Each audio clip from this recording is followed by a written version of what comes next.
નિરપેક્ષ ગરીબી એટલે મિત્રો સરકાર દ્વારા નક્કી કરવામાં આવેલી આવક અને ખર્ચ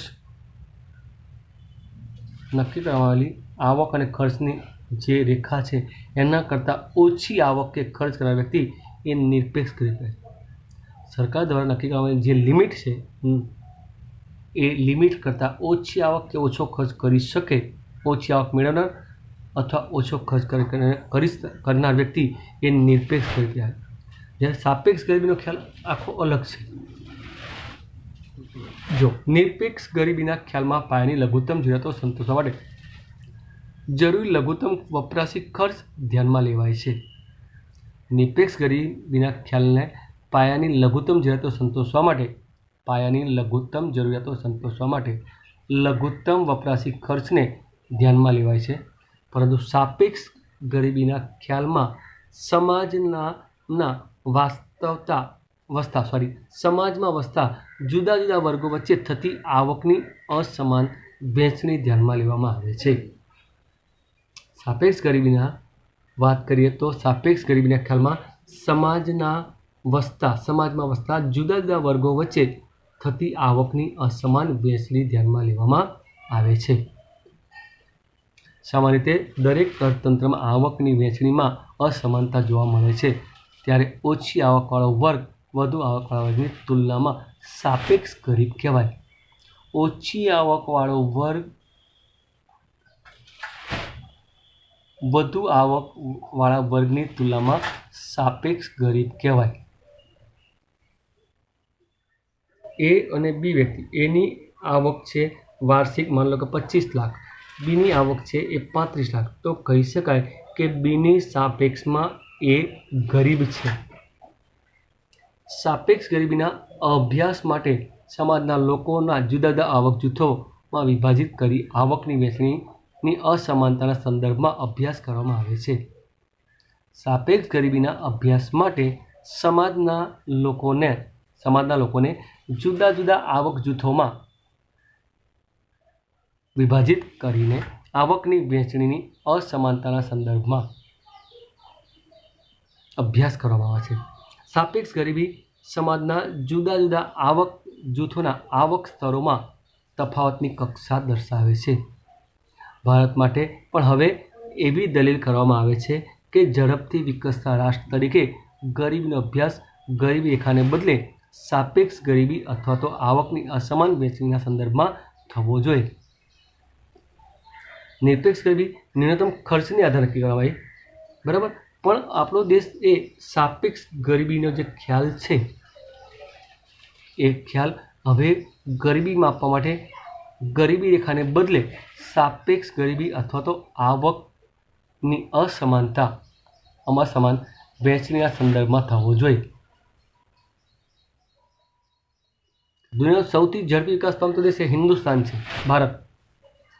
તો હવે એને નિરપેક્ષ ગરીબીના આધારે ગરીબીનો અંદાજ કાઢવો એ યોગ્ય નથી. માટે ગરીબી રેખાને બદલે હવે સાપેક્ષ ગરીબી અથવા તો આવકની અસમાન વહેંચણીના સંદર્ભમાં થવો જોઈએ. ગરીબીનો અભ્યાસ જે કરવાનો છે તે અહીંયા આપણે એક કાલ્પનિક ઉદાહરણ દ્વારા સાપેક્ષ ગરીબીના ખ્યાલને સમજી શકાય. ધારો કે કોઈ એક દેશની વસ્તીને નીચે મુજબ 5 જૂથમાં વહેંચવામાં આવે. કોઈ એક દેશની વસ્તીને નીચે મુજબ 5 જૂથમાં વહેંચવામાં આવે.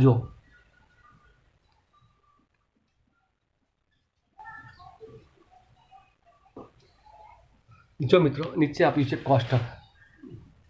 એમાં જૂથ 1 જેની આવક 0 થી 30,000,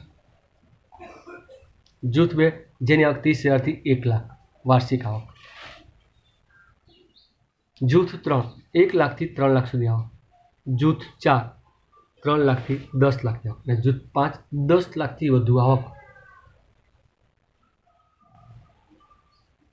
રાઈટ.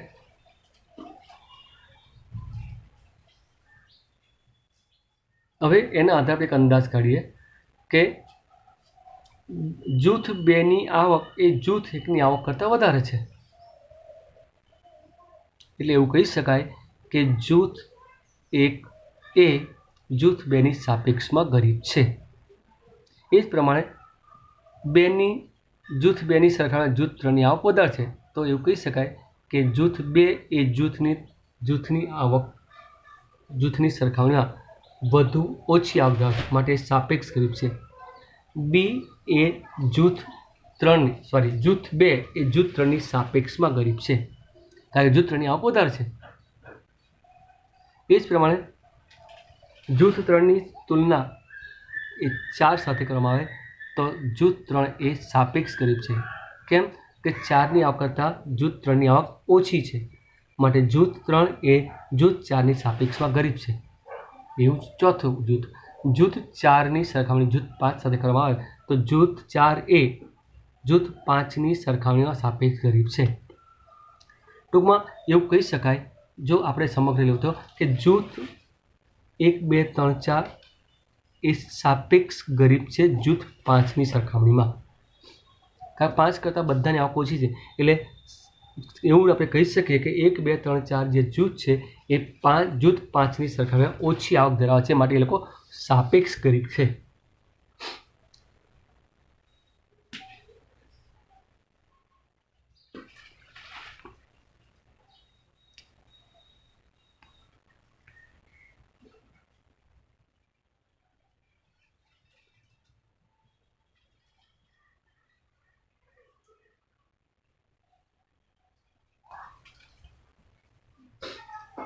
પરીક્ષા માટે મિત્રો મોસ્ટ ટાઈમ સવાલ આવે, ગરીબીના નિર્દેશકોની ચર્ચા કરો. ગરીબી કોને ગણવી, ગરીબી કોને કહેવાય, બરાબર? એના નિર્દેશકો અથવા એના માપદંડો, નિર્દેશકો ઇન્ડિકેટર્સ અથવા માપદંડો કહેવામાં આવે છે. ગરીબીની કક્ષા તેનું બંધારણ દર્શાવતી બાબતોને ગરીબીના નિર્દેશકો કહે છે. ગરીબીની કક્ષા અને તેનું બંધારણ દર્શાવતી બાબતને ગરીબીના નિર્દેશકો કહે છે. દેશમાં ગરીબીને દર્શાવવા વિવિધ પરિબળોને ગરીબીના નિર્દેશક તરીકે ઓળખવામાં આવે છે. દેશમાં ગરીબીને દર્શાવતા વિવિધ પરિબળોને ગરીબીના નિર્દેશકો અથવા માપદંડો અથવા પરિબળો કહેવામાં આવે છે. ગરીબો અને તેમની ગરીબીની કક્ષાને ઓળખવા માટે ચોક્કસ નિર્દેશકોનો ઉપયોગી છે. ગરીબો અને ગરીબીની કક્ષાને ઓળખવા માટે ચોક્કસ નિર્દેશકો ઉપયોગી છે, જેના દ્વારા ગરીબીના ચોક્કસ સ્વરૂપ અને પ્રમાણનો જાણી શકાય છે. આપણે વાત કરીશું ગરીબીના નિર્દેશકોની અથવા ગરીબીના પરિબળ અથવા ગરીબીના કારણો અથવા માપદંડો. ગરીબીના માપદંડ કયા હોઈ શકે?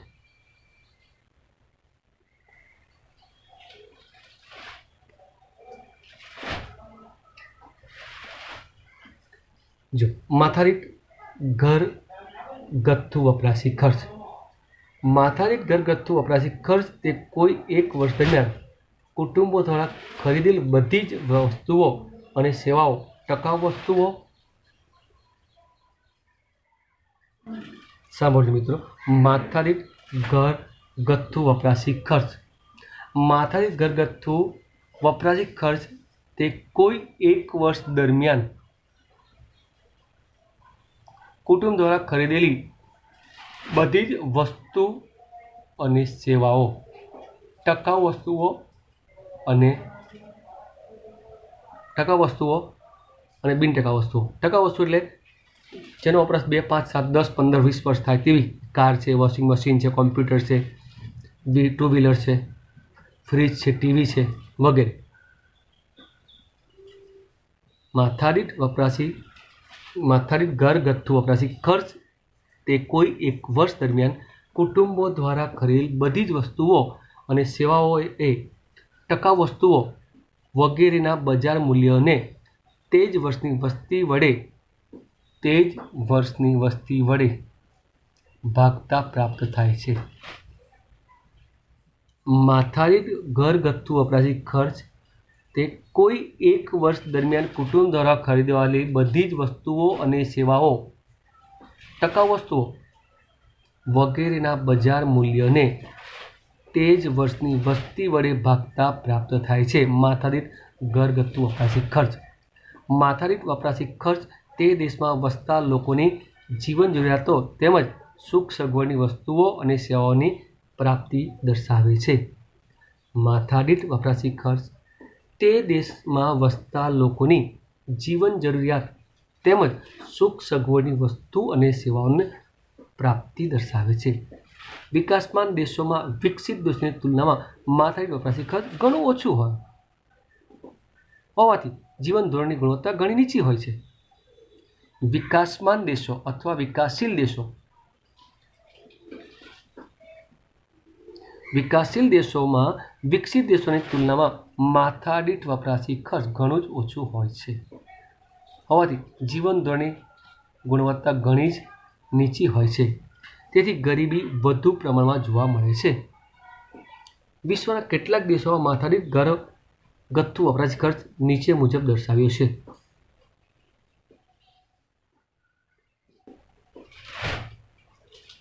જો ધ્યાન આપો, કોઠામાં અમેરિકા જેની માથાદીઠ વપરાશી ખર્ચ 2014માં અમેરિકન ડોલરમાં દર્શાવ્યું છે. 2015ના સ્થિર ભાવે અમેરિકાનો ઘર વપરાશી ખર્ચ માથાદીઠ વપરાશી ઘર ખર્ચ એ $31,469 છે.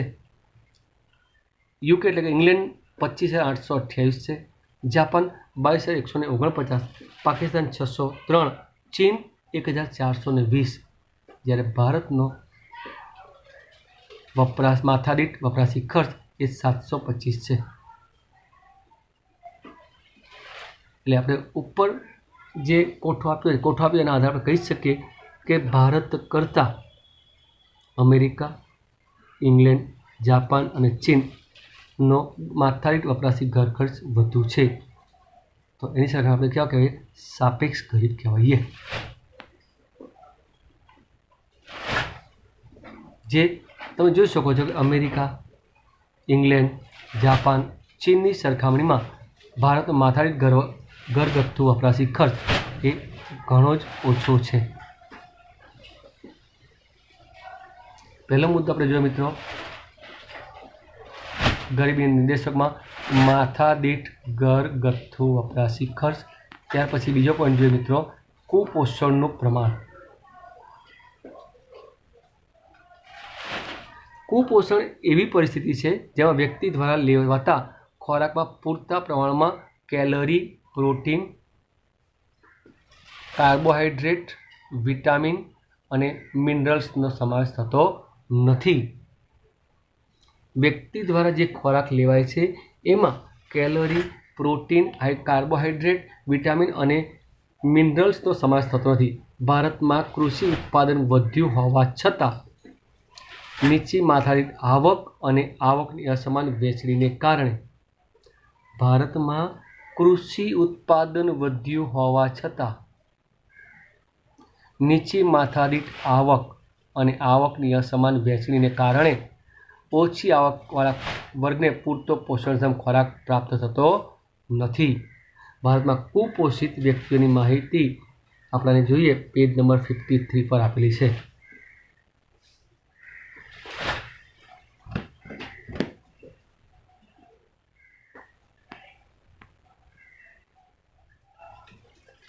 જો ભારતના કુપોષિત વ્યક્તિઓનું પ્રમાણ જુઓ, કુપોષિત વ્યક્તિઓનું પ્રમાણ ટકાવારી 1990 ને 92ની વાત કરીએ તો આપણા દેશમાં 23.7% લોકો કુપોષિત વ્યક્તિઓ હતા, જેમના ખોરાકમાં પ્રોટીન, વિટામિન, કાર્બોહાઈડ્રેટ, મિનરલ્સનું પ્રમાણ ન હતું. 2000 અને 2002 17.5, 2005 અને 7માં આ પ્રમાણ વધ્યું 20.5, 2010 અને 12માં 15.6 ઘટ્યું, 2014થી લઈને 16માં 15.2. એટલે આપણે જોઈ શકીએ છીએ કે ઉપરના કોઠા દ્વારા એ અંદાજ મારી શકાય કે 2015 પરના FAOના અહેવાલ મુજબ ફાર્મર્સ એગ્રીકલ્ચર ઓર્ગેનાઇઝેશનના અહેવાલ મુજબ ભારતમાં કુપોષિત વસ્તીનું પ્રમાણ વિશ્વમાં બીજા નંબરે હતું. આખી દુનિયામાં કુપોષિતનું પ્રમાણ આપણા દેશમાં વિશ્વમાં બીજા નંબરે હતું, જે ગરીબીનો નિર્દેશ કરે છે. FAO ફાર્મર્સ એગ્રીકલ્ચર ઓર્ગેનાઇઝેશનના અહેવાલ મુજબ ઓછો ખોરાક મેળવતી વસ્તીમાં વિશ્વમાં બીજા નંબરે ભારતનું સ્થાન હતું. ત્યારબાદ ત્રીજો નિર્દેશક માપદંડ એ અપેક્ષિત આયુષ્ય અને બાળ મૃત્યુ દર. અપેક્ષિત આયુષ્ય અને બાળ મૃત્યુ દર. જન્મ સમયે અપેક્ષિત આયુષ્ય એટલે નવું જન્મેલું બાળક. જન્મ સમયે અપેક્ષિત આયુષ્ય એટલે નવું જન્મેલું બાળક સરેરાશ કેટલા વર્ષ જીવશે તેની અપેક્ષા. જન્મ સમયે અપેક્ષિત આયુષ્ય એટલે નવું જન્મેલું બાળક સરેરાશ કેટલા વર્ષ જીવશે તેની અપેક્ષા. દેશમાં વસતા લોકોનું સરેરાશ અપેક્ષિત આયુષ્ય નક્કી કરવા પૂરતો પોષણક્ષમ આહાર, સ્વચ્છતા, શુદ્ધ પાણી, સ્વાસ્થ્ય સેવા વગેરે પર આધાર રાખે છે. ગરીબ વ્યક્તિઓ આ પ્રકારની સગવડો ઓછી પ્રાપ્ત કરતા હોવાથી તેમનું સરેરાશ આયુષ્ય નીચું હોય છે. ગરીબ વ્યક્તિઓ આ પ્રકારની સગવડો ઓછી પ્રાપ્ત કરતા હોવાથી તેમનું સરેરાશ આયુષ્ય નીચું હોય છે. બાળ મૃત્યુ દર. દર 1000 જીવિત જન્મેલા બાળકો માંથી 1 વર્ષથી ઓછું સમયગાળો દર 1000 જીવિત જન્મતા બાળકોમાંથી 1 વર્ષથી ઓછા સમયગાળામાં મૃત્યુ પામતા બાળકોનું પ્રમાણ એટલે બાળ મૃત્યુ દર. બાળ મૃત્યુ દરનું પ્રમાણ સ્વાસ્થ્ય સેવાની ઉપલબ્ધતા, માતામાં શિક્ષણનું પ્રમાણ, બાળકોમાં રસીકરણ, પોષણક્ષમ આહાર વગેરે બાબતો પર રહેલો છે. બાળ મૃત્યુ દર પણ નબળી આરોગ્ય સેવાનો સંદર્ભમાં ગરીબીનો નિર્દેશ કરે છે. બાળ મૃત્યુ દર પણ નબળી આરોગ્ય સેવાના સંદર્ભમાં ગરીબીનો નિર્દેશ કરે છે. જે દેશમાં બાળ મૃત્યુ દરનું પ્રમાણ વધારે ત્યાં આરોગ્યની સેવા નીચી કક્ષાની. વિશ્વના કેટલાક દેશોમાં જન્મ સમય અપેક્ષિત આયુષ્ય અને બાળ મૃત્યુ દર આપણે નીચેના કોઠામાં જોઈએ. અહીંયા 2014ની ગણતરી મુજબ કેટલાક દેશોની માહિતી આપી છે જેમાં અપેક્ષિત આયુષ્ય અને બાળ મૃત્યુ દરનું પ્રમાણ દર્શાવ્યું છે. જો મિત્રો તમે જોઈ શકો છો કે 2014માં નોર્વેનું અપેક્ષિત આયુષ્ય 81.6 હતું. બાળ મૃત્યુ દર 0.2. અમેરિકામાં 79.1, બાળ મૃત્યુ દર 0.06. શ્રીલંકા 74.9, બાળ મૃત્યુ દર 9. ચીન 75.8, બાળ મૃત્યુ દર 10. ભારત જો અપેક્ષિત આયુષ્ય 68 વર્ષ છે સામે બાળ મૃત્યુ દરનું પ્રમાણ 39 છે, જે દર્શાવે છે શ્રીલંકા, ચીન, અમેરિકા, નોર્વે કરતાં આપણી આરોગ્યની સેવાઓ એ ઉતરતી કક્ષાની છે, નીચી કક્ષાની છે.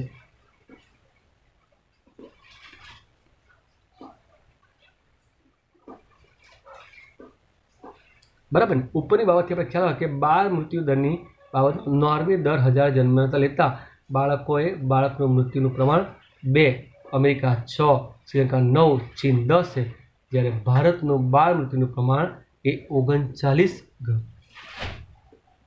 ઘણું જ વધારે કહી શકાય. અપેક્ષિત આયુષ્યની વાત કરીએ તો નોર્વે 81.6 છે, જ્યારે ભારત માત્ર 68 વર્ષ જ છે. ત્રીજો નિર્દેશક એ તબીબી સગવડો, આરોગ્યની સેવાઓ. કઈ સેવાઓ? આરોગ્યની સેવાઓ.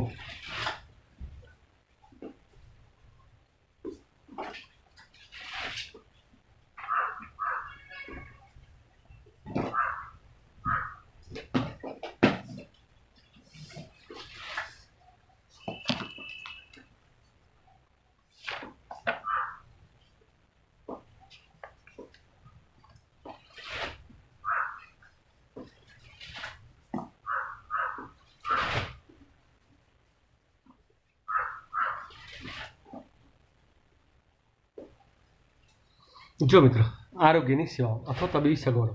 સ્વાસ્થ્ય ક્ષેત્રે ડૉક્ટર, નર્સ, કમ્પાઉન્ડર વગેરે કર્મચારીનો સમાવેશ થાય છે.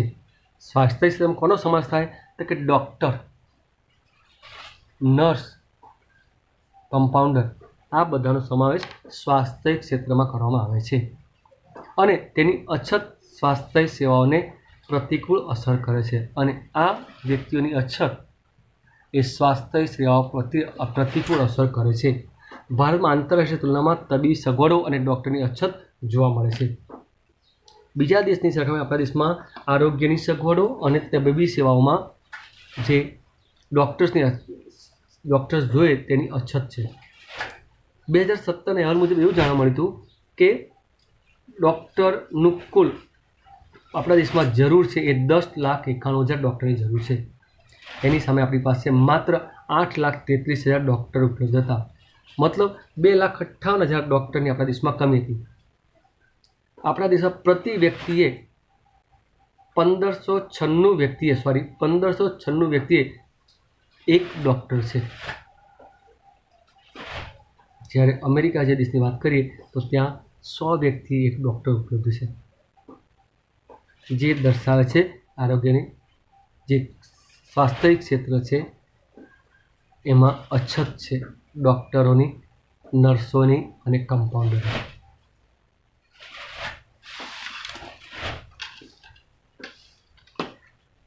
ફરીથી મિત્રો ધ્યાન આપજો, સ્વાસ્થ્ય ક્ષેત્રે ડૉક્ટરો, નર્સ, કમ્પાઉન્ડર વગેરે કર્મચારીઓનો સમાવેશ થાય છે અને તેની અછત સ્વાસ્થ્ય સેવાને પ્રતિકૂળ અસર કરે છે. ભારતમાં આંતરરાષ્ટ્રીય તુલનાએ તબીબી સગવડો અને ડૉક્ટરની અછત જોવા મળે છે. વિકસતા ગરીબ દેશોમાં લોકોની તબીબી સગવડો ઓછી હોય છે. તેઓ વારંવાર અનેક રોગોનો ભોગ બનતા હોય છે. ત્યાં આગળ તબીબી સેવાની ઓછી હોય છે અને એને કારણે અનેક નાના મોટા રોગોનો ભોગ બને છે. આવા ગરીબોને પૂરતો પૌષ્ટિક ખોરાક મળતો નથી. પરિણામે તેમની રોગ પ્રતિકારક શક્તિ ઓછી હોય છે. પૂરતો પૌષ્ટિક આહાર ન મળે તો તેવા લોકોની રોગ પ્રતિકારક શક્તિ કેવી હોય મિત્રો? ઓછી હોય. દેશમાં આરોગ્ય વિષયક સેવાઓ ઓછી હોય છે અને આવા દેશમાં આરોગ્ય વિષયક સેવા પણ કેવી હોય છે? ઓછી હોય છે. લોકો આવી સેવાઓથી વંચિત રહે છે. આવી સેવા એમને મળતી નથી. પરિણામે ગરીબી વધારે હોય છે અને જ્યાં આવી સેવા ના હોય ત્યાં ગરીબીનું પ્રમાણ વધારે હોય. વિકસતા દેશોમાં દર 1000ની વસ્તી માટે એક ડૉક્ટરની સેવા ઉપલબ્ધ છે. જો સાંભળજો, વિકસતા જે દેશો છે એમાં દર 1000ની વસ્તીએ એક ડૉક્ટર ઉપલબ્ધ, જ્યારે વિકસિત દેશમાં દર 350ની વસ્તી માટે એક ડૉક્ટરની સેવા ઉપલબ્ધ છે. વિકસિત દેશમાં દર વર્ષે 1.7 કરોડ લોકો ડાયેરિયા, મેલેરિયા, ક્ષય જેવા રોગોથી મૃત્યુ આવે, જે સામાન્ય રોગો છે. દુનિયાના લગભગ 2.3 કરોડ લોકો એડ્સના ભોગ બન્યા છે. એમાં 90% વિકસતા દેશોમાં છે. મતલબ કે ત્યાં આરોગ્ય સગવડો નથી. અહીંયા એવરેજ આપી છે કે જે વિકસિત દેશો છે એમાં 1000 વ્યક્તિએ વિકાસમાન દેશો છે ત્યાં 1000 વ્યક્તિ એક જ ડૉક્ટર છે. ભારત જે દેશમાં 1596 વ્યક્તિએ એક ડૉક્ટર છે અને અમેરિકા જે દેશમાં 100 વ્યક્તિ એક ડૉક્ટર છે. ને એટલા માટે વિકસતા દેશોમાં દર વર્ષે 1.7 કરોડ લોકો સામાન્ય રોગો, ડાયેરિયા, મેલેરિયા, ક્ષય જેવા રોગોથી મૃત્યુ પામે છે અને દુનિયામાં લગભગ 2.3 કરોડ લોકો એડ્સના ભોગ બને છે, જેમાંથી 90% એ વિકસતા દેશોમાં, વિકાસમાન દેશોમાં મૃત્યુ પામે છે.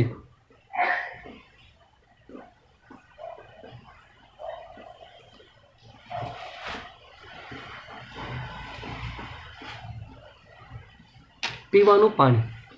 જનસમૂહ સ્વાસ્થ્ય સૌથી વધુ સુરક્ષિત પીવાલાયક પાણી અને સ્વચ્છતાની સગવડ સાથે સંકળાયેલ. જનસમૂહનું સ્વાસ્થ્ય પીવાલાયક સુરક્ષિત પીવાલાયક પાણી અને સ્વચ્છતાની સગવડ સાથે સંકળાયેલું છે. દૂષિત પાણી, શુદ્ધ અને પૌષ્ટિક ખોરાકનો અભાવ વગેરે પરિબળ અનેક રોગોનું કારણ બને છે. દૂષિત પાણી, પૌષ્ટિક ખોરાકનો અભાવ અનેક પરિબળો અને રોગોનું કારણ બને છે. બરાબર? દૂષિત પાણી, શુદ્ધ અને પૌષ્ટિક ખોરાકનો અભાવ જેવા પરિબળો અનેક રોગોનું કારણ બને છે. વસ્તી ગણતરી 2011ની માહિતી અનુસાર ભારતમાં 63.3% કુટુંબો નળ દ્વારા શુદ્ધિકરણ સ્ત્રોતથી પીવાનું પાણી ઉપલબ્ધ છે. આપણા દેશમાં 63.3% લોકોને શુદ્ધ થયેલું પાણી નળ દ્વારા મળે છે. 8.67% કુટુંબને નળ દ્વારા શુદ્ધિત ન કરેલું પાણી મળે છે. 8.67% લોકો એવા છે જેને નળ દ્વારા શુદ્ધ કરેલું પાણી મળતું નથી. 26% લોકો અન્ય સ્ત્રોતો જેવા કે કૂવા, હેન્ડપંપ, ટ્યુબવેલ, ઝરણા, નદીઓ, નહેરો, તળાવથી પીવાનું પાણી પ્રાપ્ત થાય છે. શુદ્ધ પીવાના પાણીની ગેરહાજરીમાં ગંદુ પ્રદૂષણયુક્ત પાણી દેશમાં પાણીજન્ય રોગો વધારી ગરીબીની સમસ્યાને વધારે ગંભીર બનાવે છે.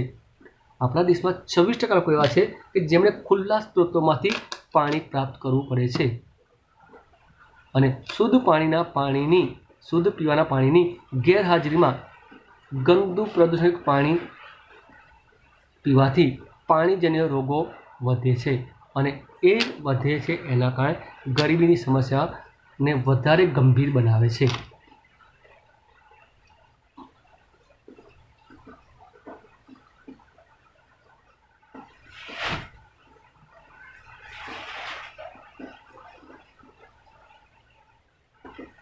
મિત્રો આપણે 5 નિર્દેશકો જોયા. ગરીબીના નિર્દેશકોની આપણે વાત કરી. 5 નિર્દેશકો જોયા.